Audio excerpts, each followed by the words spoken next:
one, go!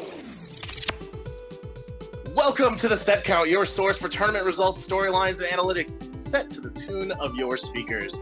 I'm your host, Alex Vayseth, and I am a tournament organizer who sold all of his worldly possessions and moved to Japan for half a year in 2016, all for Smash. And to my right, possibly, since he's on that side of the country, I have Panda Global's own Suar. Suar, say hello. How we doing? So Suar, tell us a little bit about yourself other than you are Panda Global Suar. So, I lead the PG Stats team with a team of 5. We got Dom, Juddy, Spike, and Zan.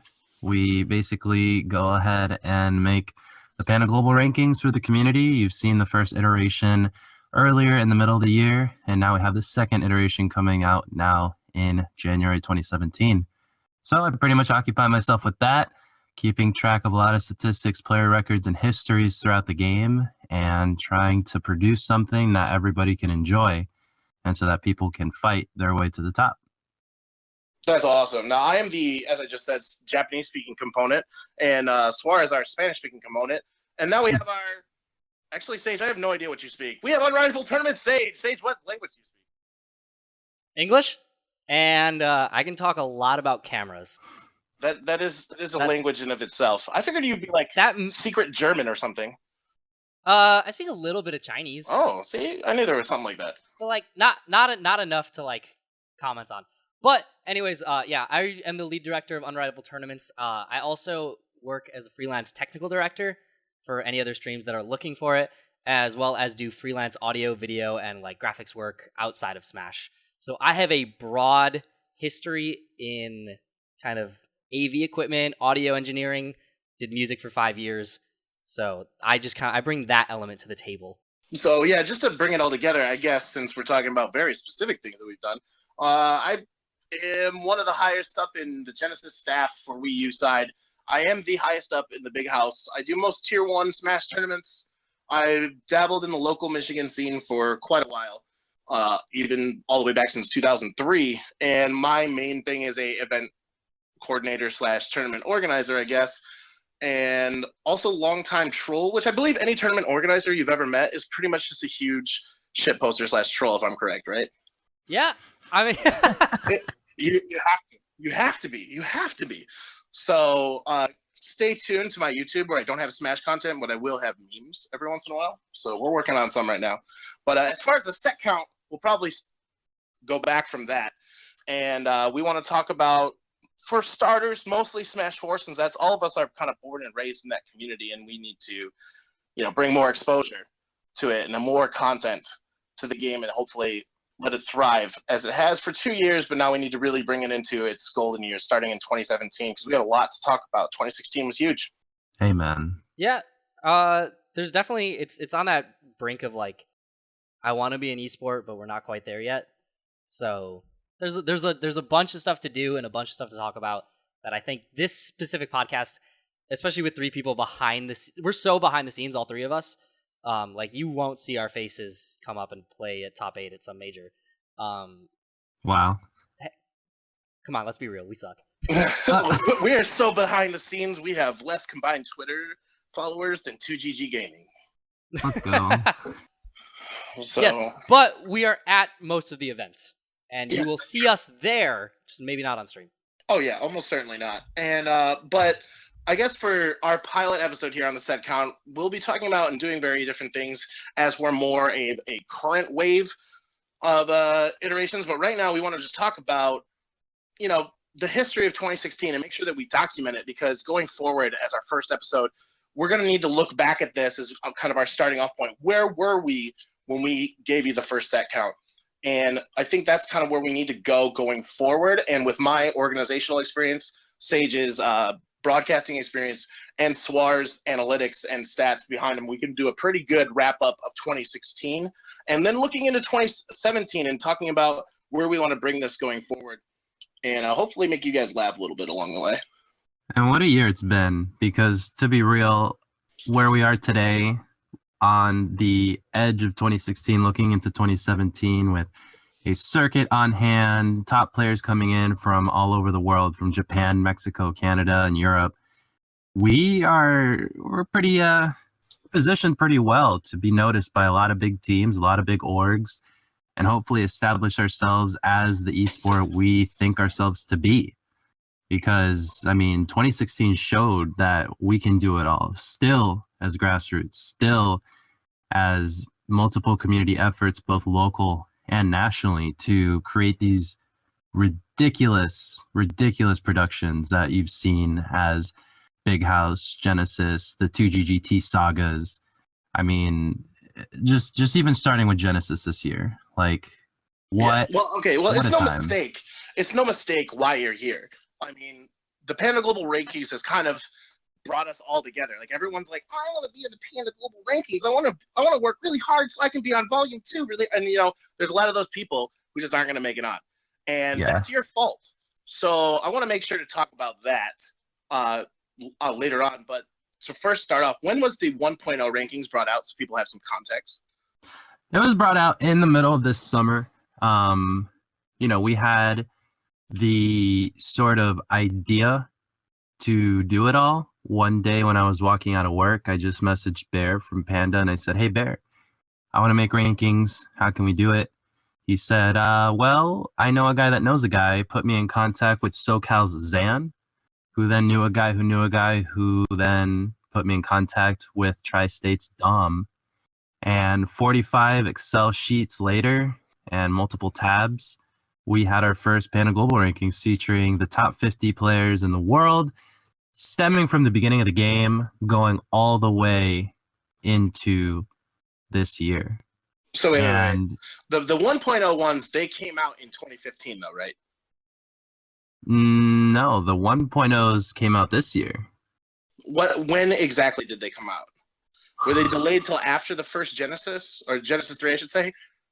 To be honest, I don't even remember. Like, it's been was so Genesis long. 3 part of that? Was Genesis 3 part of that? Like, isn't this your job? Yeah. Sorry. I'm the director of PG Stats here, being fraudulent as all hell. It's like, oh, what tournament was it? This is important for my point. I want to make a point here about how no. Here we go. Give me a second, because look up the wiki on your own organization. Let me find out. Let me put out the Smash Wiki really quick, because I'm getting shook right now. Yeah. Live. It went from January 2015 to May 2016. Okay, so was Genesis 3 in those rankings? Yes, it was definitely in those rankings. We had Genesis 3, the Big House 5, Evo 2015, CEO 2015. We had MLG 2015, MLG World in New Orleans. And so that was the one that Zero lost for the first time, right? Yes, you just had to bring that up. Thank you. But yeah, it was definitely including everything that started with Apex 2015 up until a little bit after Genesis. Yeah, so Genesis 3, which started off this year, let's just go right into our 2016 wrap up. Let's talk about, there was so much going into Genesis 3, where this tournament is kind of like a tournament organizer's like dream/nightmare, where they announced, if I remember correctly, in like right before Big House 5, I should say, in 2015, and it sort of just everyone decided that was going to be the tournament they were going to. So PGR was in the works. I don't know if it was hinted at. I don't know if it was like, okay, we're going to delay for this, because Genesis 3, at least for Wii U, like that was the tournament. That was, everyone was coming from forever. And like Japan had, I want to say 25 some odd players coming that we had never seen on US soil before. So if we were, or I don't know if you guys were planning on doing the PGR before that, but knowing that this was going to be the first time every single region was going to be represented in some way on their PR at this tournament. Plus, we have X amount of people coming from all these other different countries, because that was one of the tournaments where Hugo was there, where like Mexico showed up big, Japan showed up big. We had a couple people from Europe, and like that was like Genesis 3 was the ending for what became PGR Volume 1, right? It was like huge going into it. Oh yeah, of course. I mean, it was like the most stacked tournament to have ever happened up to that point in terms of just density. Of course, Evo having record numbers in the thousands, but yeah, Genesis was just the flagship tournament to begin the year of 2016 as we know it, as so many storylines wrapped up and started, sort of really starting, with the advent of the Japanese players, seeing those matches with Renai and Zero. I mean, Genesis 3 to me started 2016 Smash. It wasn't just that, though. It was, we haven't beaten, as Smash 4, we haven't beaten those numbers since. We had 90,000-ish congruent viewers in Genesis 3, and we haven't done much. Let's see. Evo had 76K. CO had 62K. Everywhere else is pretty much 30K, 25 to 30K. Like, is that right, Sage? Yeah. Big House for us peaked at like 25K. UGC, same thing, 25K. It's just like, I don't know, Smash 4, esports in general, and Smash 4 especially, just production value kind of stagnated throughout. Like, Genesis 3 had really clean production. And then after that, everywhere else, like, there were, like, innovations. Like, we were working on stuff on Unrivaled tournaments, and other organizations were too. But I think that's part of it, is that, like, these streams really were just, like, more tournaments. And because Zero just expanded his streak for so long, people, like, didn't care to watch. And, like, it really hurt the initial storyline of Smash 4, where Zero was like, I'm going to win everything. And everybody's like, all right, let's tune in to see who gets second. Yeah. Well, honestly, at first, like, I forget what tournament it was, but there's that, like, classic clip where Zero's, like, at GameWorks or something, some GameWorks sponsored thing. I remember the GameWorks logo was there. The guy was like, Zero, how do you feel? And Zero, like, channeled, like, the inner villain and was like, I don't know what games you guys are playing, but y'all suck at the game, and blah, blah, blah. And, like, he was taking on a demeanor very similar to Ken when he was being dominant, because Ken lets you know that you were bad at the game. And, like, Zero was taking that on, and everyone wanted him to lose. But after he did lose and the pressure got to him, like, 2017 was pretty interesting. We do start with Zero's dominance. Like, he did win Genesis. And then from there, like, we have this super mega tournament of Genesis 3 where we had the most viewers, and it's, like, kind of like the peak of our game. And just as a scene, as a game, we've done nothing but go down since then. Zero kind of disappears. He has an injury. And then nothing really happens for almost like the rest of the year, as far as like huge events and huge rivalries and huge storylines. Like what did happen? Well, I know that from Genesis all the way to Get on My Level, which was like the watershed event of the year, because that's when LA first toppled Zero at the national stage. I mean, we had Shots Fired 2, we had the Foe Saga, we had Pound 2016. I was personally at that, and I remember, Abadonga winning was really cool because it was with a character that everybody had previously thought was mid to low tier, Mewtwo. We had the Battle Arena Melbourne in Australia. I mean, events that Mr. R was at, international events. Yeah. Huh?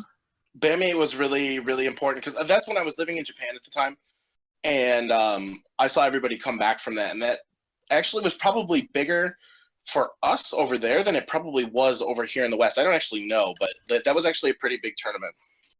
Yeah, and I think it was important that it happened, but in terms of Zero pulling in those, Twitch clicks or those Twitter retweets, I mean, he wasn't there. He wasn't at anything. He wasn't even at Level Up Expo, and then he was finally there at GOML. And I remember GOML was mid PGR YouTube video series, and we were in the top 10, and Ala had just beaten Zero. But the top 10 had already been made. So, I remember ESAM talking in his video, was like, well, GOML just happened this week, and these rankings are set in stone. So it'll be noted for next time, but it was huge. And then GOML was really where the sort of new interest in Smash took hold, because Zero's back from the hand injury. Zero's back, but he lost.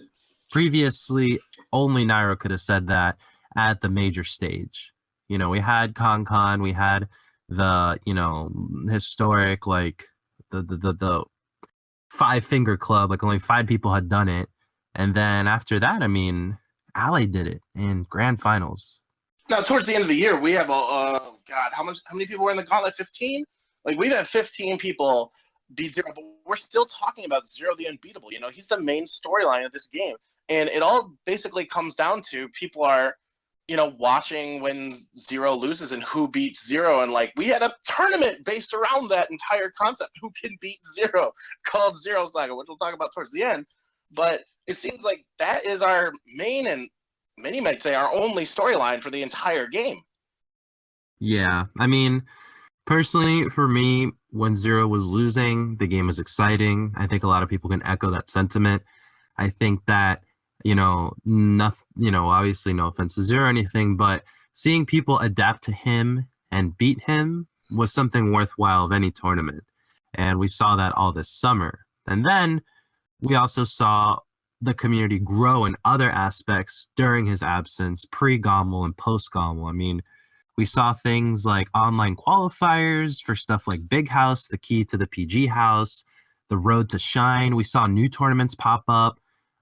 We saw all this different growth that was happening aside from the competitive matches we know and love on stream. And, apart from Zero, of course, because it's not like he caused or prevented any of these things from happening, but we started to see more avenues for people to showcase their talent to get to even facing someone like Zero or getting onto the main stage. That's why post-Gommel, with more sagas coming up, I mean, we had 2GGT Mexico Saga flying up or driving up, Mexicans to be able to compete in SoCal. I mean, that was so monumental. Like you said, like BAM 8 was big for Japan and Australia for interactions. I mean, we started to have these new interactions locally that we didn't think were possible before. Let's actually talk about 2GG for a little bit here, because they're kind of the biggest thing in our game right now, and for good reason. And I have a feeling that the whole saga thing is the main reason. So if we look at all the tournaments that matter, we have, 2GGT. All tournaments matter, by the way. All tournaments matter. All Ultimate lives matter. All tournaments matter, except for the ones I say don't. So for the following ones that do, we had like Faux Saga, Mexico Saga, Qatar Saga, Abenango Saga, Zero Saga. All of these sagas. Now, what's brilliant, absolutely stunningly brilliant about the marketing is they're not doing anything different than other organizations are doing. They started with Fatality. They started with all these other players where they were just calling it whoever saga. Like most organizations, even ones that don't have a lot of money, still go out of their way to fly out these top players to bring in that talent for certain tournaments. Except the difference is 2GG named it Saga, which created this marketing engine that still has yet to be ceased. And it's brought in more sponsorship opportunities, more attention to the game than anything any other TO has done yet. Like the curse, brilliant. Like having events built around the guy or girl that they're bringing out, the player that they're bringing out, like brilliant. And it just so happened that you get that little extra goal where like anyone who is brought out has not won, and now that's a marketing engine within itself. And now we're sitting where 2GG is like the top organization of the game, and they're kind of determining everything, which is we're talking about Get On My Level. They started Civil War. Yeah, which has been announced as March 23rd, March 24th, just putting it out there. Right. Civil War, I think it was a combination of things. I think if because like it was starting to be talked about after Gommel, and then Smash and Splash 2 happened with the double KO, and it was like game 10 or something, or game 8 or 9, game or something 85 crazy in grand finals. But the double KO like became such a partially because like I was there, I watched it, I streamed it, I was like, it was iconic. Such a moment. Yeah, and like it showed up in so many things after that. That double KO that leads to we have to play the one stock out again. That became such like a selling point of like these two rivalries. Like that was the image that you could just display anywhere, and it was like zero ally, zero ally, zero ally. Yeah, and Ally definitely the colorful character online. You know, he he has so many roasts that are just so legendary across the board. I mean, he's taken so many souls, and you know, he is so easy to get behind. Like, especially since his Mario's godlike, especially since his opinions are just it's just so visceral when it comes to just calling people out. And then you have Zero with like this very loyal fan base, you know, 50 plus tournament streak, household name, TSM sponsored. And, you know, how can you not get behind that if you're a newcomer or, you know, invested in the game? Because again, he's brought so many valuable memories to different fans across the world. And so, you know, you have the established champion and then this guy who's coming in like Ally from Canada just shaking things up. So Civil War is just brilliant. That Yeah, 2GG jumped on a really good marketing point because they were the first one that really kind of brought up that point. Like right after Smash and Slash, I remember seeing like within that week, 2GG put out the Civil War trailer and everybody was on Twitter. It was hashtag Team Ally, hashtag Team Zero. I was like, this is a great storyline. Like I love this. I'm a little disappointed that it took so long to really come to fruition. It was such a huge point that was like so cool, and everybody's like, "Oh my god, this tournament it's gonna happen in August, right? It's gonna happen in September. It's gonna happen in October, November, March. now March." Like almost like close to a year after like the interesting storyline that was Zero Ally happened, which was revitalized a little bit at Zero Saga when Ally beat him. But for a while, like he's been brought up the whole time. Is like at the Big House 6 crew battle too. Like Ally almost 3-stocked him. Like there's right, he brought it back. He Ally won it for the Midwest. Yeah, the whole thing. Like that's the only person who can beat him. You know, for whatever reason. Consistently, yeah. Yeah, he's 6-1 against him. Right? Check my stats. PG stats. Hashtag 5-1. He's 5-1. So that's so disappointed. Like 5-1, get it right. I mean, slaving away these numbers, you get to pretty nice relationship with them, with all of them. Fair enough. Fair enough. But now, so we go from Zero the Unbeatable to Civil War, and then that storyline kind of dies because Zero comes back, right? And then we're going through Zero just taking, I don't want to say random because that's so rude, but random losses to all these different people. He's like dropping games to Mr. E and Day and Prince. Is Prince Ramen, right? Yeah, Prince Ramen. Now, to preface this, okay, incredible players in their own right, not affecting his placing to the point where he got double digits in the 30s, like some of these other top players. Wink, wink, nudge, nudge.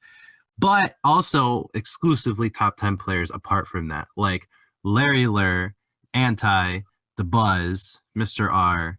You know, like they should be taking games from him if anything. But yes, he did falter in some of these matches that have proven to be legendary. But it is important to remember that, you know, some of Zero's worst placings include placings that so many people in the world would just like aspire to even come close to, like a 13th at CEO, which for competitive reasons isn't very good, obviously, since all these players are aiming to top 8 or win. But for someone like Zero, that's like his worst placing. He's lost to about, you know, 10 to 15 people in the span of relevant Smash 4 history. That is still ridiculous. Like, right. But I think still. people are getting tired of the storyline. Zero Saga sort of revitalized it and put the greatest exclamation point on it possible. But then people started looking at other things that were out there. And then I think one of the most underrated storyline out there is the Void Larry rivalry. Ooh. Yeah, you saw the graphic come up. Like I was like, yo, I'm making you a graphic, JMX, at 2GG Zero Saga 1818. It was like, this is sweet. And well, the two SoCal boys, by the way, how many people going into Zero Saga were like, Void's not third? Oh, that's SoCal bias. That is seating. Silence everybody, literally. You guys couldn't see it, but I was pushing up my glasses.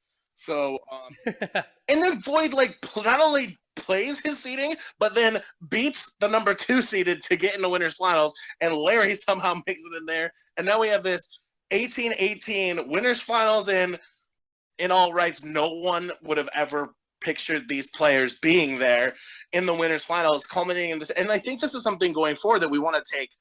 We want to make sure not to underrate, for one, but we want to pay close attention because we want to see is it going to be 1919? Like, how long is this going to go? How long is this going to matter?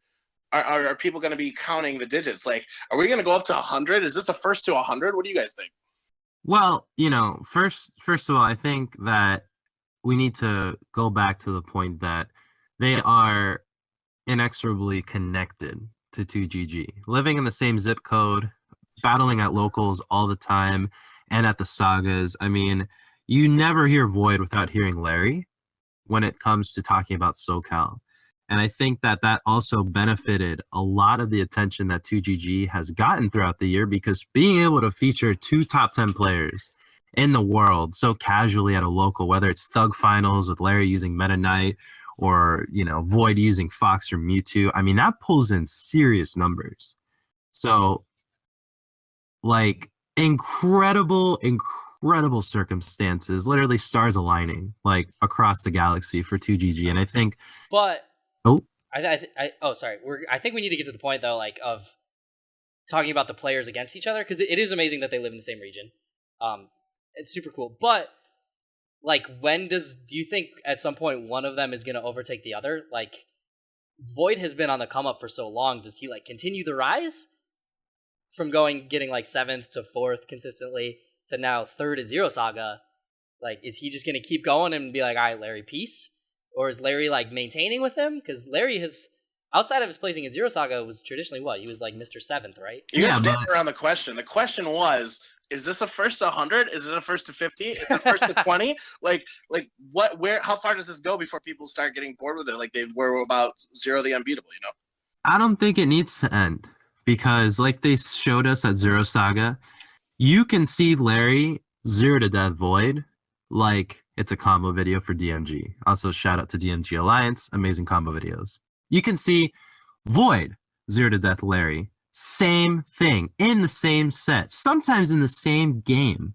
And I think that it's so, again, easy to get behind either player, because Void being the premier American Sheik, and Larry being the premier American Fox, you can always expect to see something explosive out of both of them. And I think they exist, like, they sort of like, there's a ride at Universal Studios in Florida called Dueling Dragons. You have 2 dragons, like fire and ice, always battling. No one ever wins, but you always stay to see the battle. I don't think it needs to end, personally, because if if Larry has the set count in his favor, or Void does, I still want to see them fight, because it's almost art. Because the way the things they do to each other, the way they know each character and their own, is just... it's just so fun to watch. They're also aggressive. In a defensive-heavy game, or a game that prefers defensive play, these players play aggressively, which makes everything that they do fun to watch. Yeah. If it was camping versus camping, if for whatever reason the rivalry was between a villager and an Olimar, I mean, that's hard to get by. That's really hard. That's really hard to get behind. But Sheik and Fox, I'll watch that on repeat. Literally, I'll watch GIFs all day. Prediction. So they played roughly 40 sets this year, right? Close to 2020. It's 1918 currently. By the end of next year, in 1 year, Larry's up by 10. That's my prediction. Really? What's funny too is that on the last PGR, Larry was 7th and Void was 8th. Without spoiling anything, we'll see what they are this year, because undoubtedly they're top 10. Oh wait, yeah, you guys don't know, but as of this recording, the PGR 2.0 is done. Star has a secret. Na, na, na, na, na, na. Yeah. Yo, where my boy MK Leo at? Stop. Yeah, where you at? Please. If he ain't top 10, fraud. We'll get to that. This list sucks if Anti's not top 5. We'll get to that in a second, because I'm ready to get gymmed out of my mind on Twitter. And I am so ready for that too. I have popcorn ready, dude. I bought a popcorn maker.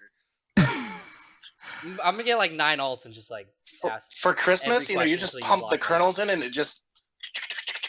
I need gym block. I need a gym block on Twitter. Yeah. And just coming back to the original point, they're both top 10. It's undeniable. But the order, again, will be a point of contention, because you've always seen them together. But, you have one of them having certain wins and the other one having certain dips, and you can't ever see them without each other. So the first time Larry was ahead, Void was behind, one placing, again, together. So we'll see it on this time. So, Yeah. Void will, I think, if my memory serves correctly, Void will be ahead in my mind. Keep in mind, Vayseth and I...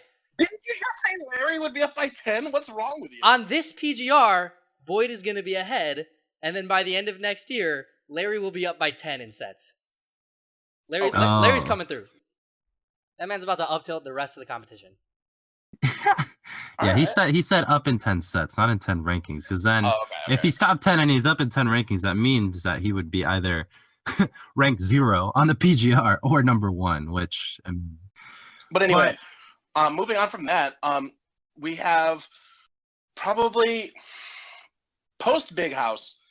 A lot of us on the stream side, on the tournament organizer side, and I'm sure on the player side, notice a very, very, very strong decline. After Big House, everyone's energy was just sapped. All of these high-level tournaments that should have tons and tons of people didn't. And we start looking into questions of oversaturation, players being tired. And before it might have been, Zero was injured, or there was a bunch of patches and no one can adapt fast enough, and whoever was adapting fast enough happened to take it, and that's why it was so inconsistent. Well, towards the end of the year, one of the reasons for the inconsistency is just everybody's just so tired. I was tired. I know Sage was tired. I don't know, Suar. I don't know if you get tired, but I was chilling. I mean, that was at the end of October. I started my teaching career, so I was with kids, chilling, making the PGR. Dude, December was nuts. Like, November was not too bad. I mean, there were some big events, but it wasn't, like, insane. But then, come December, you had UGC, and then 2 weeks later, Zero Saga. 2 of the arguably most stacked events that happened all year. UGC because of a giant pot bonus, Zero Saga because it's Zero Saga. I mean, it was just, like, I was exhausted, man. I spent more time out of state in December than I did, like, at my own home. Well, I mean, like, let's not also forget, Showdown was literally right between there, and we had MK Leo, Mr. R, Pug West, and Mars. Like, we had a bunch of people at Showdown, too, even though it was a smaller, like, 120-something person tournament, right?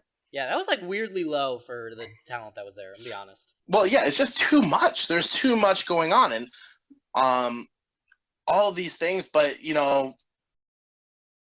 Leo finally has his visa, and he's coming in here, and he's taking names. He hasn't really been, like, super bopped by anybody except for Salem at Qatar, if I remember correctly. Not too bopped. I mean, he got 3rd to Salem's 2nd to Zero's 1st, which is very but like respectable. No, it's respectable. But you saw the match where Salem eliminated him, right? Yeah, it was not close. Pour one out. And and by the end of the year, this prodigy is walking around like he can't be beat. So I want everyone who thinks that MK Leo was amazing. I love Leo. He was in Michigan for a week after Showdown. We hung out. He told me that he doesn't know my name, but every once in a while when he realizes they're talking about me, he says, "Oh, you mean Japan desu?"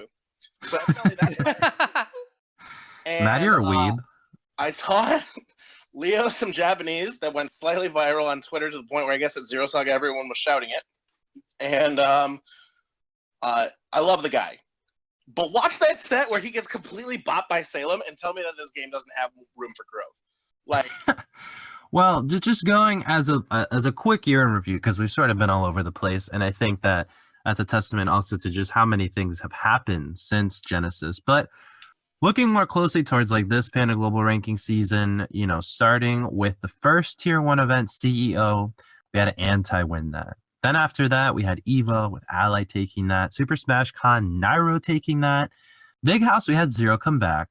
UGC, Zero also took that. Again, pretty much cementing his end of the season dominance. But then... himself a fat paycheck. Real. And then Zero Saga, we had Leo. So out of the 6 Tier 1s, Zero took exactly 2.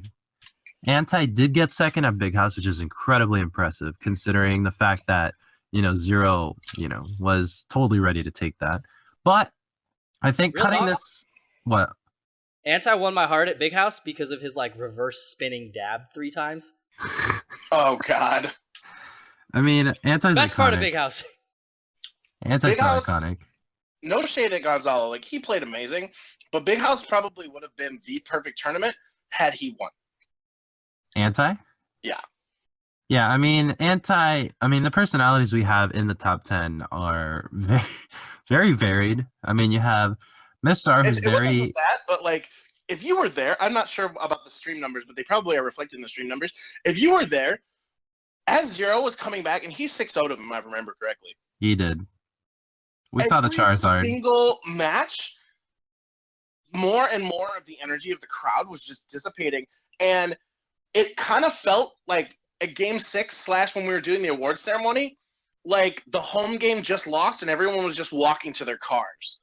Like, no one was like staying Through the bleachers, just piecing out. Like, nobody. The show was over. If Anti won, I feel like everyone would have been super hyped, and we would have got this amazing crowd shot. And I think that was literally the one thing that separated Big House from getting there. Like, is Anti taking, instead of, they could be Anti in here too, instead of 0-2. And like, what kind of statement would that have made? Because that was completely different from our last 2 years. But yeah, and that bites. I mean, it's again this pressure on Zero to lose. But going in and out of UGC, going into Saga, like the day 0 event where he did the run back and he 3-0'd, 3-1'd, and 3-2'd everybody, 3-2ing Salem. Salem coming the closest to take it. It kind of, I remember everyone's like, oh, he just won, nothing to see here. The next day it was looking like, well, I mean, he's just going to win. He's going to win day 2 as well. And the crowd wasn't exactly excited until Worlds. And Worlds versus USA, that's where we started to see, oh, wow, these players can possibly take it. I mean, not only did they only leave the event winning by over 8 stocks, but, I mean, you saw Mr. R play, like, gloriously. I mean, you saw him K-Lay. I mean, everything going on. Then Mr. R went on to get 17. We don't need to talk about that right now because you're killing my hype that I'm trying to establish for the fact that it was going to be amazing post. The turning point for me, personally being there, was post Worlds. And then top 8 was, oh my God. Top 8 with Ally taking it was cementing one half of the 2GGT curse was necessary. I mean, that's what really made Saga what it was. The start when Ally won the set over 0. Yeah. However, we've been talking for at least 30 minutes about the history of 2016. And while this is the first show that we're doing, and because we haven't had any before, we probably need to give this much context. But we should probably move on to the implications that this has looking into 2017. But did you guys think we missed anything? Let us know on Twitter @thesetcount or email us at thesetcount@gmail.com. Let us know what you think we missed or we messed up in our 2016 wrap-up. But anyway, so we're going to look into 2017, which this is Suar is pretty much what he's been trying to hint at the whole time. PGR 2.0. Stop. Well, I'll tell you this, okay? Personally, for me, I remember, I'll never forget this. Shout out to Exax, but I remember when we were watching MK Leo after he 3-0'd Void, after he 3-0'd 0, which was like, oh my God. Like, that was ridiculous. I remember right before 0 is going to lose, the crowd is going crazy, and then he clutched it out. Oh my gosh. But again, 0 not being the crowd favorite, unfortunately didn't have too many backers, as opposed to, the intensity that Vanessa was bringing on, and obviously his like super prime support system, which is fine. Then when it was Larry versus Leo, I remember, XX going hard for Larry because he obviously shared the same state, the same, scene and everything. I remember like people were shouting Larry, Larry, and people were shouting Leo, Leo. And I remember I was shouting for Leo, and XX turns to me and is like, dude, you gotta shout for our boy, man. He's one of us. And then I pointed to Leo, and I was like, no, dude, he's one of us. And I pointed to my skin, and it was like seeing Leo come from Mexico to grand finals at 0 Saga and clutching it out the energy of the crowd, the stuff he did to Void, Zero, Larry. It was just, after the tournament settled, we had top players sitting in circles around chairs. I remember seeing Sam Sora, DeBuzz, Captain Zach, everybody sitting in chairs just talking about next year. There was also the announcement of the 2GGC, you know, we have the whole circuit happening, 12 events are planned. Oh my God, when did this happen? Everything had been predetermined. Everything had already been set. The stage had been made for everyone to do what they needed to do next year to come out on top, not only at tournaments, but also sustainably with getting these events all the time. Like, it was insanity. And So to me, what you're telling me is that Leo's number one on the PGR 2.0 confirmed, right? Confirmed. Confirmed. You heard it here. If he's not, XX was telling you, no, it's got to be Larry, and you're like, no, Skin. This is up number one. This list is fraudulent. I'm getting attacked. The thing that was most important to take away from this victory that Leo procured was the fact that a renaissance in Smash was started again.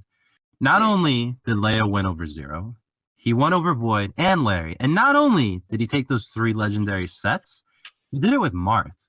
Partly Cloud, you know, when we were earlier in the bracket against the Buzz.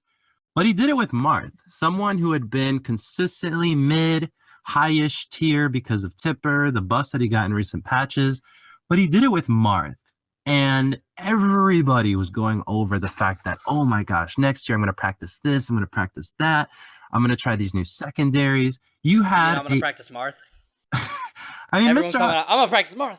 Mr. R announced it earlier this week on Twitter. He's like, that's it. I'm going to practice Marth, because he had a legendary Brawl Marth. And although things have changed for him in Smash 4, you know, he still has a lot of the same fundamentals there. But Leo did it. He completely changed the storyline, having Zero get 4th at his own saga. Like, all because of MK Leo.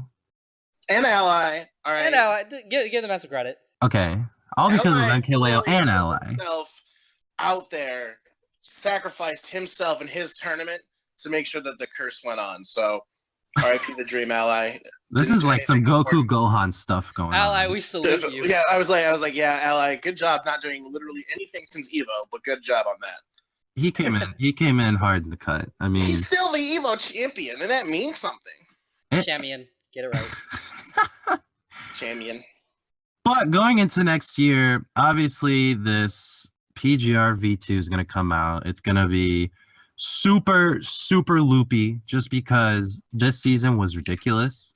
I mean, we have Anti getting first at CEO at the next event, getting 33rd. We have Ally winning CEO, you know, and some of these top players like going down to as low as 13th or, like I said, 33rd at some of these other tier 1 events. So the list is ridiculous. Aside from top 10, which I can say confidently through set counts and everything that we did down to the last number, thanks to Giant from Midwest, because he provided scripts that can let us back check anything.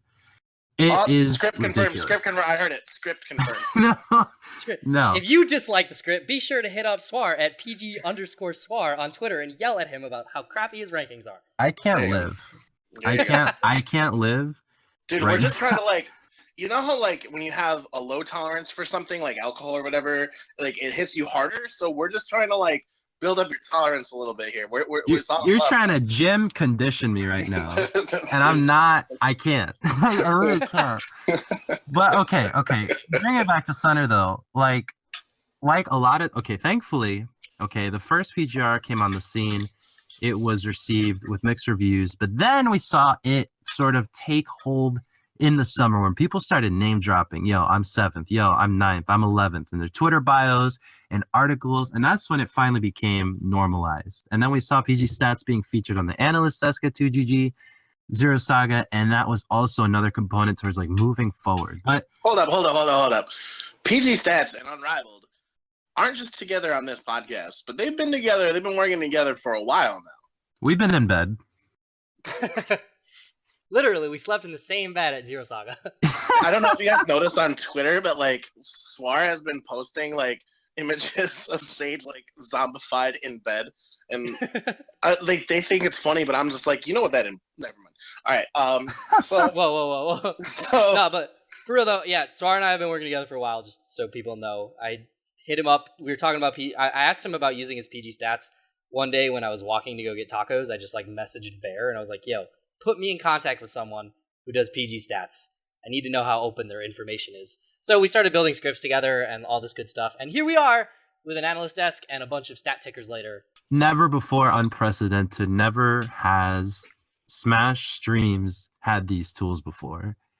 And I think that 2016, the later half, was a very good run so that these things can be staples at 2017 majors. Because as we saw, going really quickly into it, I mean, this does apply to 2017, but the analyst desk at Zero Saga was a work of a lot of blood, sweat, and tears. Mostly sweat, mostly tears, not too much blood.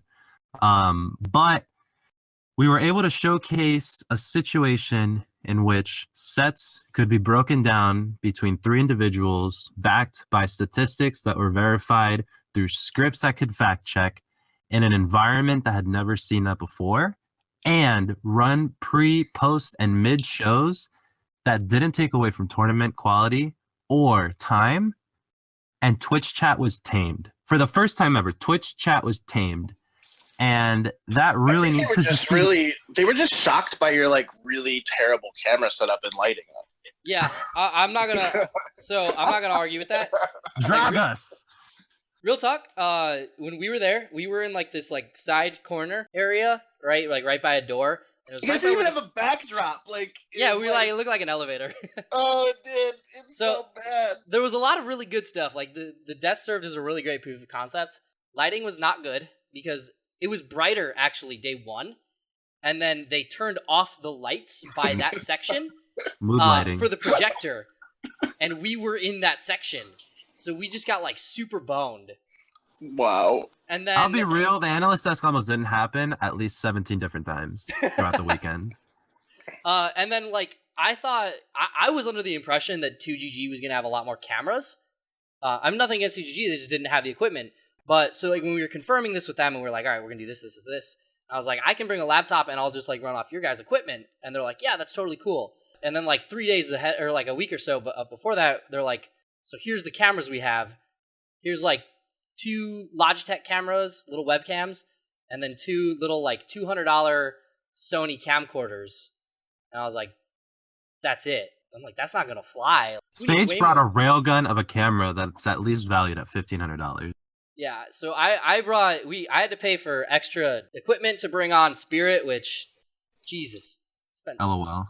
way too much money on just Spirit. So I brought an extra camera. I finagled, I borrowed the largest suitcase I could find from a friend, and like finagled a whole tripod setup in there. So we had 1 camera. We had just enough monitors to give them like a screen of what they were seeing and like 1 stat screen. And normally for Unrivaled, we run 4 monitors minimum for our commentators. That's our current setup. I'm moving it to 6 soon, each with different screens of relative information. But so it was pretty bare bones from the tech side. The graphic side was really good. The content side was really good. But we also didn't have lights or anything to light up the commentators. We didn't have a backdrop. We couldn't put them on stage because the stage was tiny. We couldn't put them in the crowd because the setups and crowd were like right there. And oh my god, you could see like the carpet coming up on the stage in the corner on the right hand side too. Or like the stage or whatever was coming up. Like I don't know. Yeah, these are things that irk me a little bit. No, these are things 100%. Like if I'm a sponsor and I'm looking at some of these streams that are coming out and like audio's not correct and like a commentator's not turned on or cameras are cutting in and out. If you do radio or TV, oftentimes when you have a sponsor or someone buying commercial slots, the station is responsible for writing them or producing them or making them or doing live reads. Not like the company doesn't just hand you like some of them will, but especially not in radio where like it's just like here's a 30-second script. You need to make a commercial to this. Give us sound effects. Give us music. And like if I'm a company and I want to like put an ad slot in and I want the commentators to do a live read, I wouldn't trust my advertisement to that. So I think when we move into 2017, and that's a job for a technical director, someone that like me, or I'm not saying it has to be me, but someone of that sort of caliber that's worked in this environment before needs to be there in order to make sure things are going right. I think Yeah, streams in thank you, general. Zane. Yeah. You did it. You brought it back to exactly where I wanted you to go, which is bringing it back to 2017 going forward. Now, Zero Saga wasn't the only thing.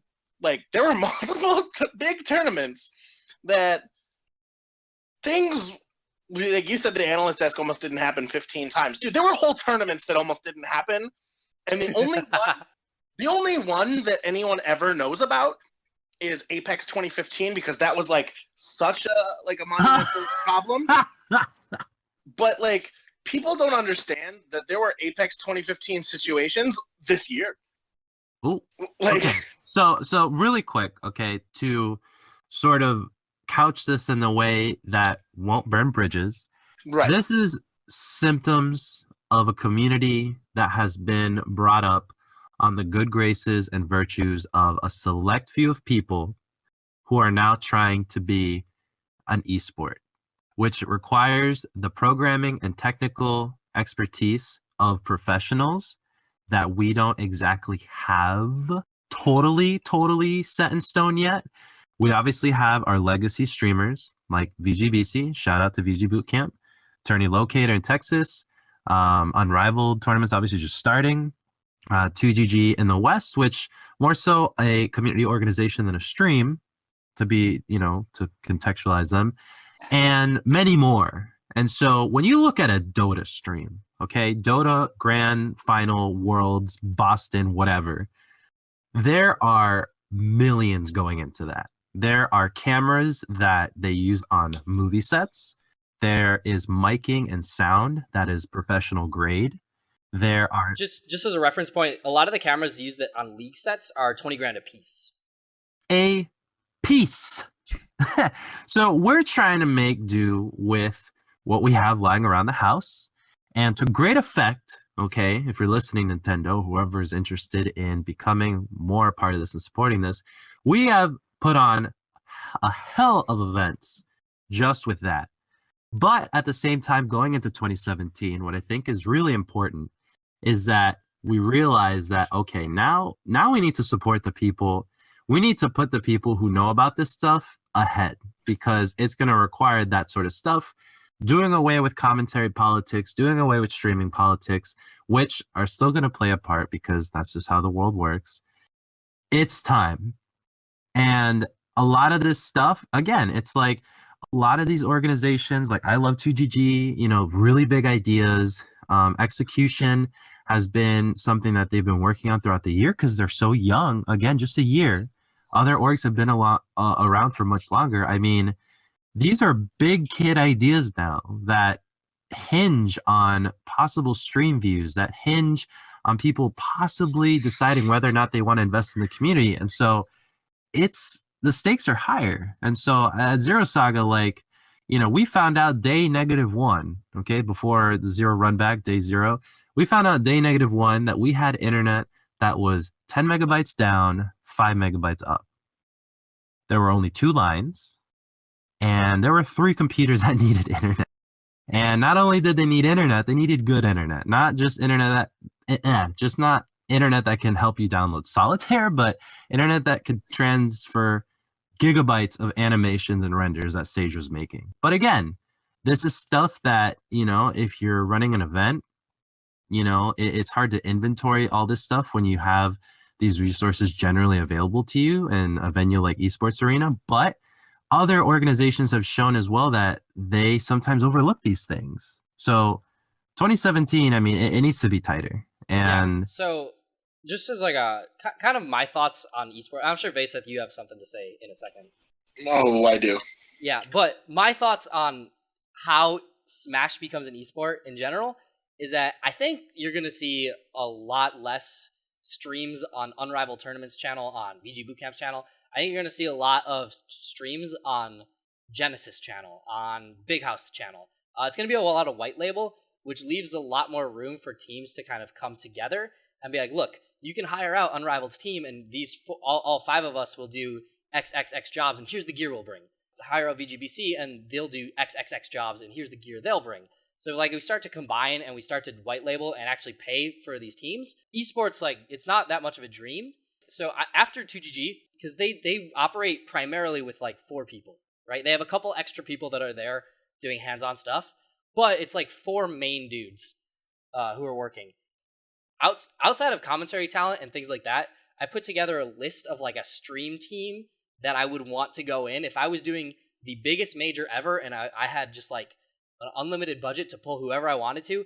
I had 21 different job positions on a set that I wanted filled out, like that are just don't have real things in Smash Sports right now. Like we don't have writers, we don't have visual effects artists, we don't have anyone doing media management, we don't have like just on the top end, you have a technical director, a content director, and a program director. Most of that, like when we do Unrivaled tournament stuff, like if I do a small tournament, I'm like 15 of these jobs. Yeah. So I think it's something that's going to have to come. Like people are going to have to start working together across different organizations, and it just needs to happen. Vayseth? Now, yeah, I know Vayseth has something to say. My job is to try and make sure that nothing goes wrong. And when everything still goes wrong, to make sure that none of you notice. That's all I do. Now, if you see me at events, I'm probably stressed and I don't want to talk to you, but that's because I'm in like professional mode and I have things that need to be done right then, right there, and I'm checking in on people, and like Sage said, I probably do 15 jobs just because like we can't afford people to do that kind of job. As a TO, I'm looking forward to it, and I'm just like, all right, I want to do this sweet tournament. This is my idea. How can I do this? Okay. Because people saw the figures for Shine. People like some people are more tournament organizers like, all right, guys, we're going to show you all of our tax returns so you know that we're not stealing from the community. And you don't want to know what that's weird to me, that all that insider information gets public. That's up to you guys if you believe that. But I just feel like these budgets for these tournaments, your average regional now costs the same as a nice car. And your average major now costs at least 6 digits. If you're talking about the Evos of the world, we're already in 7 digits. Like, these tournaments cost a lot of money. And you have to find that money from somewhere. And as we're going forward, and we want all these like high production values, and we want all these staffs, we want to make sure that our event coordinators make sure that nothing goes wrong in a weekend, because we're paying higher and higher venue fees now. And to make up for all of this, because that's pretty much all we can do as a grassroots organization. But really, it's hard for me as a potential attendee to justify going to something with a $50 venue fee when I can pay $10 every week and just go to a weekly and watch the monthly on my stream. Like, there's a lot of issues that going into 2017 we need to think about. And 2GG's doing awesome stuff, but really, what is the difference between 2GG's circuit and any other circuit that we've done in the past 2 years? Like, we had a Midwest circuit. There's other regions that had circuits. It's just a SoCal circuit. It's just more money in a pot. It's a SoCal circuit. Like, everyone's freaking out like, that's not very nice because now other regions can't afford to go. It's a SoCal circuit. That's what they're doing. Like, I don't understand why people are getting all bent out of shape about that. Like, honestly, it's what Champ said in his AMA after that. He was like, you want to know what? This is what we put on the table. And now, you know, MVG and Pulse Gaming and like, once again, Joe gets shafted. He didn't mention E2C, but he did mention Pulse and MVG. Joe, I love you, but no one talks about you. Anyway, yeah, he's just like, and then like next time, Pulse comes out with whatever, you know. And if you all think that I'm just sitting here going, well, that 2GG thing is really cool. I wish no, dude, we're ahead of that game. And when everything is on my schedule, I will let you know what happens. But the difference is 2GG has taken that role where they're like, yo, no one else is doing this, so we're going to do it, and we're going to do it the best. And everyone else is just going to have to match us or lose to us, which puts everything in a very interesting position. Because I'm not exactly like the guy who wants to get out there and be like, yo, whatever. I hired Bear for that, and he has all the Twitter followers because I like my phone to a manageable Twitter presence. If you had like Bear's Twitter thing, like that's two full-time jobs, I think. And I'm perfectly happy with where I am in my position. But my goal is, I don't remember who said it. Actually, it might have been a family member. But somebody basically said, I'm the Jerry Maguire of Smash 4, where like I'm just sort of like linking everyone together. And I just want to work behind the scenes with everybody and support everybody.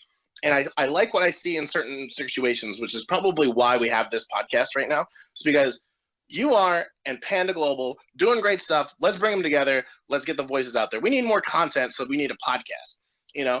And after Big House 5, when Abadango came out and everybody lost their minds because they were like, oh my God, Abadango's here in Japan, Smash, blah, blah, blah. And I was like, wouldn't it be cool if like somebody like did that? Like found a way to get to Japan and like bring those players over here and bring more exposure to that scene. And I waited and I waited. And I was like, God damn it, I guess I got to do it.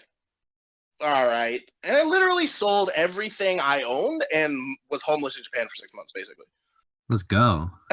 And so I just went over to Japan and I just locked it all in. And now if there's a tournament that needs the Japanese talent that we have, they come to me. So going forward into 2017, I hope that we're not just bringing players now, because 2016 has been a lot of take from Japan. And I hope that we can give and we've been giving to Japan. We've been given flights. And I hope that Japan starts flying us out more and we have more coordinated events, because just as an organizer, I can think about it this way. 2GG circuit, right? SoCal circuit has all this money, right? But it really only affects 2 states right now that we know of. So now, as an organizer, you need to think about, what if there was another circuit? Let's say there's a Midwest circuit, or there's a East Coast circuit, or a Tri-State circuit, or a Texas circuit. I don't know if these exist. They could. But I'm not admitting that anything exists right now. But, like, let's say that there was multiple circuits, right? Then, now all these circuits come together. Now, when you're a sponsor and you're part of this circuit package, you're not only in 2GG's market, which is 2 states. You're not only in the Midwest market, which is, 6 states, I think? Let me see. 6 or 7 states. And then you're in the Tri-State, which is, another couple states. And then you're in, like, Florida's region down there with Atlanta and Louisiana and all those. Now you're in that region. And now when you bring it all together, now we have the opportunity to say, listen, if you sponsor this, it's the whole country. It's the whole world at this point. And, like, that's the big money we need to start focusing on. And, like, that's where we need to keep going for. And everyone's talking about the 2GG circuit. Like, it's a problem and 2GG's taking over. And, like, what about me? And it's just like, all they're doing is they're setting the bar. And it's up to people like us to raise the bar again. Now, Genesis 3 raised the bar. Big House 5 did really good things, and Genesis 3 raised that bar. I remember talking to Juggle Guy at Genesis 3 going, we have a lot of work to do. And in some ways, I think we did beat that. In other ways, I think that Genesis 3 still beat us. But the point was, us as like huge members of both organizations, but it's more we're working hard for the Big House. Because Genesis 3 set the bar so high, we felt that we needed to also get up there. And that's the same thing with the 2GG circuit and going in the next year, is we have all of this action going to 2GG and all the other tournament organizers like, oh my God, I'm about to lose. Because, like, there's people's entire livelihoods based around whether or not they can stream or organize or whatever. So it's now up to them to reinvent and build us back. And all it's going to do is raise our scene even higher. So when we're looking at compendiums and stuff like that, listen, you can only grab from the well so many times. There's just too many tournaments. There's too many tournaments that need support, too many tournaments that want support, and too many tournaments that just you want to go to that you would rather enter in entrance fees than you would in pay for the compendium stuff. So I think that worked in 2015, and I'm starting to see a little bit less help with it. Smash GG is doing good things about reinventing that and making it easier for TOs to like work with, but I have a feeling like the crowdsourcing era that we were in is already over, if not will be over soon, and we need to find new ways to do that. And the best way to do it is the way 2GG is doing it, where they get actual corporate sponsorship. There's like a different level of just taking it from the crowd sourcing mentality that we've been having so far. I just think that there's a limit to that, and we need to start looking into how we can group together and be bigger and have a bigger social media and just bigger impact, so that way we can start getting these tier 1 sponsors to start backing up our things, because otherwise we're just not going to stand out, and everything on the local level is just going to go down. So if you want to know like what everyone can do, is we need to start working together, and we need to stop taking from the well so often, and we need to sort of reinvent tournaments. And we have to reinvent a lot. Otherwise, we're going to have serious problems, especially at the local level. I don't think the biggest tier 1 events are a thing, but I'm just looking at the numbers right now, right? So in about 3 hours from now, because we're recording on a Monday, Genesis 4 registration is about to close. Now, Genesis 4 has, I'm looking right now, as of this moment, Genesis 4 has 962 entrants in singles. And let me click over here real quick. And there are 503 registered for doubles. That doesn't necessarily mean how many teams are actually paired, but we can guess it's probably about 200, maybe. So Genesis 3's numbers, we had almost 1,100 and 1,096 for singles, and doubles had 272 teams. In 1 year, the oversaturation has already drastically reduced the amount of entrants in Genesis, and the amount of tournaments that we've had with Zero Saga and UGC and Showdown and everything leading up to that. People are not exactly as hype as they were last year. Like last year, that's all we were talking about. We have more Japanese players coming. We have more Mexican players coming. We have more players from Europe coming. We have more talent coming than ever before. But we still have way less people talking about it. We still have way less people actually entering these tournaments. It's just, there's too much. It's so much easier just to turn on a stream and watch the high-level play than for you to go get bopped and feel bad that you got bopped, you know? So as tournament organizers and event coordinators, we got to start realizing that, because, I mean, Sage and I, well, and I guess Suar in a way, are about to go do Frostbite. And, like, that's just a, I wanted it to be, like, low, whatever. I didn't want to, you know, try to be a big house type tournament. Evidently, the PG stats tells me that if I cap at 512, then we could still be a tier 1 tournament. Come to Frostbite. But, you know, it was basically when I was in Japan. Japan was like, you want to know what? Japan always wins all these crew battles because the power level is always spread out amongst all these other regions. And of course, Japan's going to be the strongest region because they get all of Japan, while as America only gets like SoCal people and whatnot, you know? And that was the idea for Frostbite. So I literally chose the dates that I did because that's when most people are on break from school, or there's a like a spring break or a midwinter break. And that's when most people are available. So I built that date literally around that idea, which is why we have 5 players coming who have never been to the US before for Smash 4. And or actually I think 5 of them had to get their passports for this. So they've never even left the country before. And like that's something that I was able to do. But even then, I'll just look at the numbers.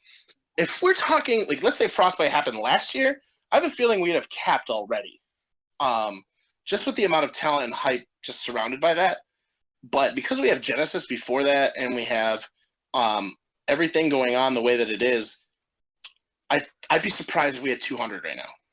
And same with the Smash GGs. That's not Smash GGs. The 2 GGTs. Like Abadango Saga, like just barely got 500. Zero Saga had 300. UGC had 500 between both games. Like, this is a huge problem going into 2017 that we probably really want to take a look at. Yeah, we have 157 currently signed up for Frostbite. So there's a lot more tournaments, and I feel like what we need to do going forward is all of us need to stop running tournaments for ourselves and start going, look, we are in the same somewhat region. Let's make a tournament. Bam. And then we all work together to do it. And we're all planning around it. We're all advertising. We're all advertising to our specific regions. Once we're able to do that, like 2GG has, then we're all under one thing. And then the bigger and the more teamwork we have, the bigger we are, the more regions we affect, the more people we can get. And that's better than what we have right now, which is everyone just kind of for themselves.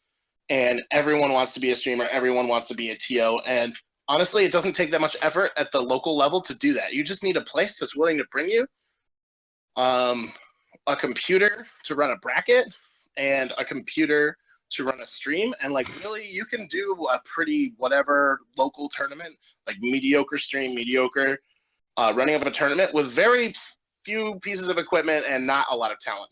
And I think everyone who thinks that they can run a tournament is.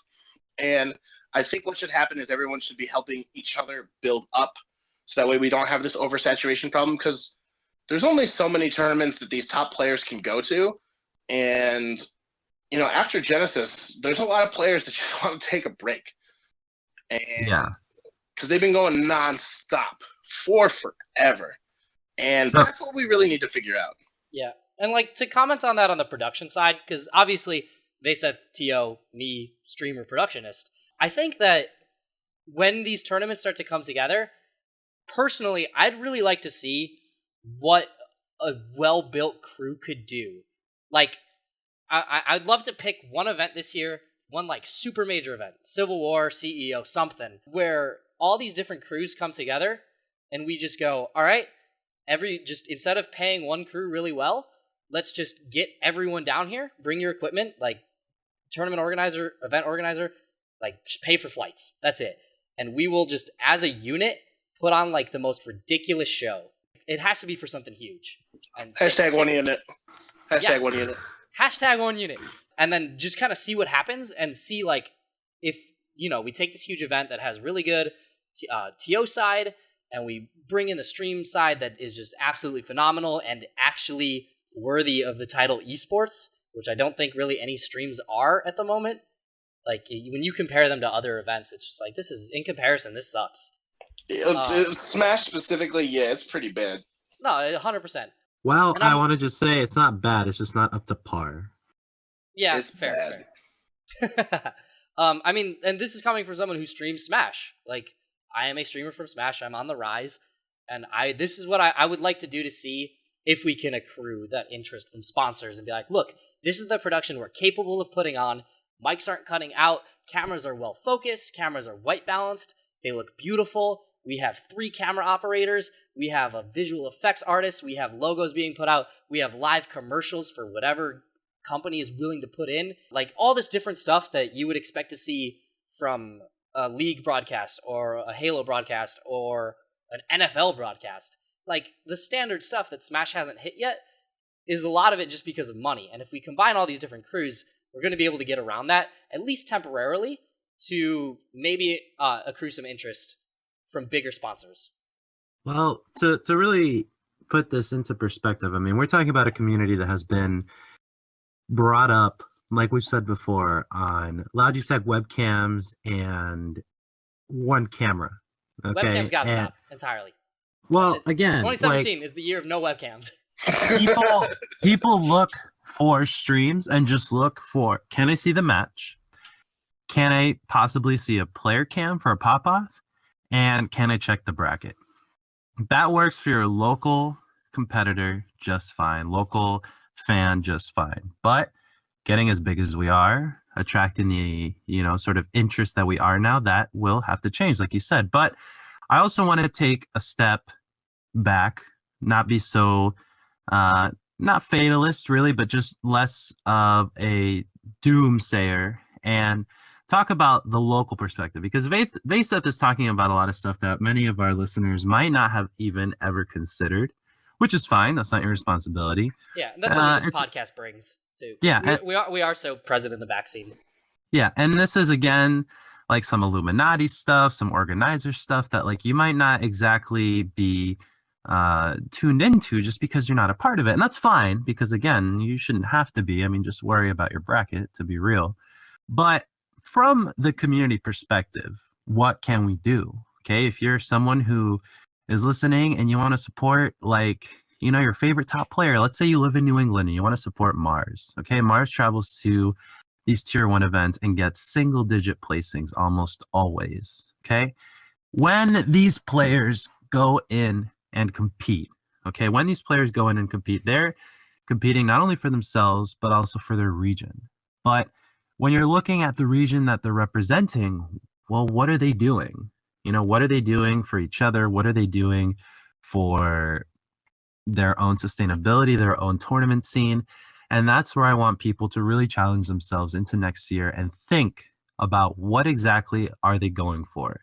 Are you trying to get a piece of the pie because you see everyone else getting it? Well, to be honest, it's a cupcake, okay? And no one's getting slices. Like, everyone that wants to blow up, I said it on Twitter, everyone that wants to blow up and follow me, retweet me, subscribe to me on Twitch, everyone that wants to blow up and achieve the same level of fame that someone like TK Breezy or EE, who have been in the game for at least 9 years, people that want to try to emulate that, please redirect your efforts to your community, because what you can do as a team will multiply your impact. Just as myself, and as using myself as an example, I messaged Bear in February, hey, what's up? Let's make rankings. 3 people later, the first Panda Global rankings, literally impacting 50 lives. Okay, we had Komarakiri putting on his geo tag on Twitter 11th on the PGR. That to me was just like, wow, this is real. Like, people really do care. Now going into 2017, everyone wants to know. Teams have reached out to people in the top 30 range saying, hey, what's up? We want to talk to you. This is something that legitimizes the scene, and it's for the scene. It's not Suar stats. It's not Zan stats or Dom stats. It's PG stats. This is part of the team. It's a collective effort. I always go around and talk about my team first before myself, because that's how it even happened. So if you look at your community, you want to help out in the power rankings, please do it. You want to help out in the stream? You see a bracket's running late at your monthly? Help out. All you can do at this point as a casual or a, you know, mid to top level player in your community who might not travel to these tier 1 events, might not travel to these circuited events, is just help out. The theme for next year needs to be looking at a foundational support system for everyone that's included in this scene. Because when you're on Twitter and you see someone like Hakaru from Tri-State who is streaming for the 10th hour, retweet him, like him, follow him. Like, maybe it's not within your budget to donate $10, $50, $20, but if you can retweet him, that's just exposure. 10, 50, 20? Sorry, I went out of order, but you know what I mean. All right, I got the crowd going right now. He had to bring it back down. He's like, he went way too high, too quick. But seriously, I mean, my man Hakaru, like, shout out to Hakaru. He streams as his job. And if you can just, you know, retweet him so he can keep doing the stuff he loves doing, follow and support your TOs at your local scene. If they're working at a converted game, you know, shop, and they're running tournaments on, you know, 5, 6 setups with 40 people, help them out. Literally, what you need to be looking at is the community support system, because no one's going to blow up next year when everyone's already fighting for that piece of the pie. And like I said, it's a cupcake, because even at the tippy top, people that are streaming that pull in numbers like Anti and TK and EE, they're not eating the same sort of bread that people in Overwatch and League can stream on a whim. We're talking the numbers that our majors get, okay? Seagull from Overwatch can stream a lunch hour stream and pull in 20,000 people like it's Big House. EE and TK and, you know, our top players like Mr. R, Anti, and Nairo being the exception because it's, again, part of his career, they pull in hundreds. Comparing hundreds to tens of thousands is ridiculous, and you're not going to get those numbers as a streamer coming out of some region that doesn't have results, doesn't have the national impact that some of the other regions do, and instead you can help. I just want, let's just like focus on that. Like, Nairo isn't getting those numbers. Nairo. And he's Nairo. Got the Naifus, man. I think everyone needs to realize that like Nairo is the most successful Smash 4 player right now as far as brand. Him and Zero probably like interchangeably, but like as far as like brand establishment, you have Nairo, Zero, Anti probably Anti for his social media, but like, on the come up. I mean, super respect for Anti. He's completely positions himself. Yeah, no, and like following Anti when he was in France, like that whole time was priceless. He just Mexico, same thing. Yeah. I love it. Yeah, but like those are the three. Like R3, and like those players aren't getting six figures. They're the top, the absolute pinnacle of our game, and they don't have six figures. These other guys in these other games are getting six figures, and they don't even play the game professionally anymore. They're getting seven figures. They're multi-millionaires, and they don't even play the game professionally anymore. Like League of Legends, oh my god. Yeah. Like they don't even play professionally, and they just stream because it's more money, and that's how strong their brand is. So we are still very much in our infancy, but I think there are just so many people across the world who love and play Smash that there's enough numbers where we can do it. We just need to find a way to get everybody organized to do it. We need to, and I think going into 2017 we'll be able to do that off of great work that Champ and 2GG is doing. They finally have given like a home base to our game, and it can only spread from here. So I'm really looking forward to it, and I hope that people know that they can help, not just monetarily. Like I said with the compendiums, we're just going to the well too many times, and we need to find other ways to sustain our growth. But you know, monetarily, there's multiple ways that you can support. But if you can help volunteer at your local tournaments, or even fill in a volunteer application at the majors, they literally don't happen without that. Yeah, they need you. And like, for perspective, I started in this game in Gainesville, Florida, while I was in my senior year of college. Met up with Rio, the premier Ike player, started playing around, introduced by a couple friends into the game. And now I'm leading a team that is changing the esports level of Smash in terms of results, stats tracking, and rankings.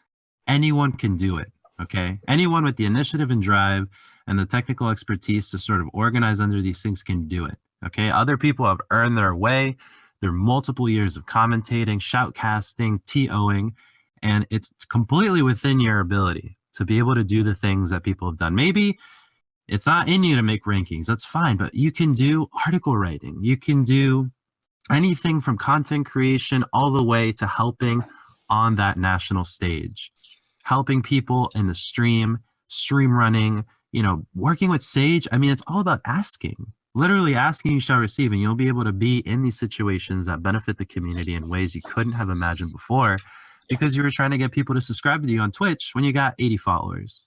Like, I'm not trying to bag on people that are trying to make it, because we're all in the same game, but realize that your impact based on your own individuality will pale in comparison to what you can do being a part of a team and doing things for the community. Because like I've said before, it's easier and more effective to build community than it is to get on your local PR, because that'll change every, couple months. But if you were the person that set up your own player database for your region so that people can look up players and mains and all this other stuff, I mean, that can be something you can give to sponsors, something that like, hey, here's our index, here you go. I mean, all that stuff and more. My 2 words for 2017, if you're someone who wants to get engaged, is literally help out.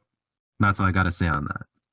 All right, so that seems like a good cutting point here for our episode of the set count, the first one. As always, as we're always going to do with our sign-offs, you guys can definitely hit us up on social media or at our email. If you have any questions for us specifically, any of the hosts, if you have any questions as a general statement for the set count, or if you want to just kind of content any points that we have, definitely hit us up. Let us know your thoughts about the show.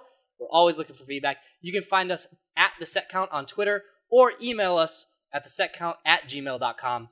Both of them are good ways to get a hold of us. And I do want to add that next time we will be concluding our second episode with viewer emails and questions. So make them spicy, and you might be featured and get a shout out. So support to you. I would love to tell you why you are wrong. I just said that so we had it on file. Yeah. Whatever. Vayseth is going to tell you all about why he's better than you, and your opinions are false. Mostly that is my job. So that is what I'm going to do. But yeah, I know that you guys probably came into this expecting the hour-long podcast, but it is our first one, and you want to know what? You got the deluxe package, all right? So we're looking at about 90 minutes right now. We're going to try to keep it a bit more concise going forward, but we had so much information to cover here. So we're going to wrap up before we take any more of your time. But once again, this is the Set Count, and your hosts, myself, Vayseth. You got Suar. And Sage. We'll catch you guys next week.